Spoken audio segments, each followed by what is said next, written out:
The tiny microphone was surgically implanted. A miniature transmitter, powered by an even smaller battery, hidden beneath layers of fur and skin. This was not the stuff of science fiction, nor was it a grotesque experiment by a rogue scientist.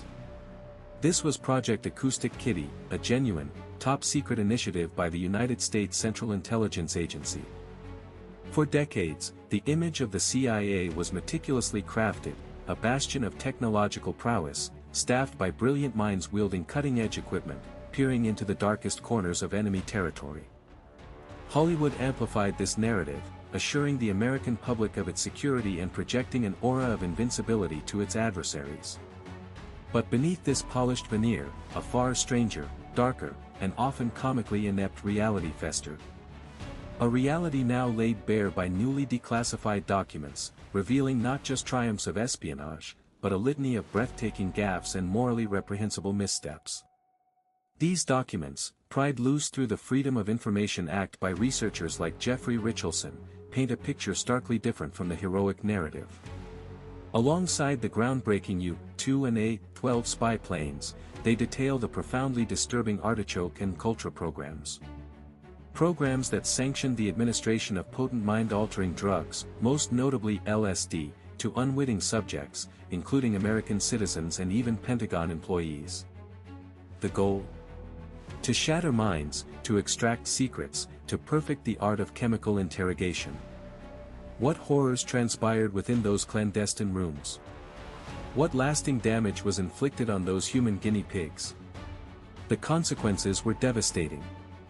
In November 1953, Frank Olson, a biochemist working for the U.S. Army, was administered LSD by an agency representative. Days later, his behavior became erratic, his mind unraveling.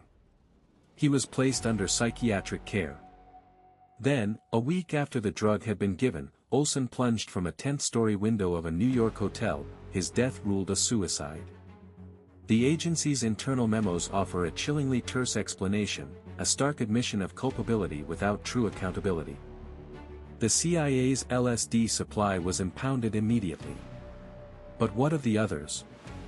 How many more lives were shattered, or worse, extinguished, in the name of national security? The questions linger, ghosts in the sterile halls of forgotten experiments.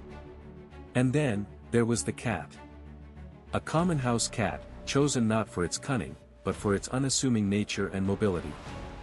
The vision was audacious: transform a feline into a walking, purring surveillance device. Surgeons carefully implanted microphones, wires, and a small transmitter into the animal's ear canal and skull. The tail was to serve as an antenna. This was Acoustic Kitty, a project that consumed considerable resources, time, and presumably, a significant budget. Imagine the scene: a room full of highly trained intelligence operatives, gathered, awaiting the maiden voyage of their four-legged spy. The mission: to eavesdrop on two unsuspecting men sitting on a park bench. The cat, wired for sound, was released near its target, presumably with the solemn gravity of a special forces operative deploying behind enemy lines. It took but a few steps. A taxi, an unforeseen variable in a meticulously planned operation, intervened. The poor animal, transformed into a biological listening post, was struck down, its mission abruptly, tragically, and undeniably comically, terminated before it truly began.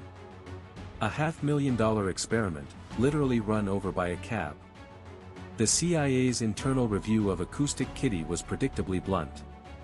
While they acknowledged cats could be trained to move short distances, they concluded that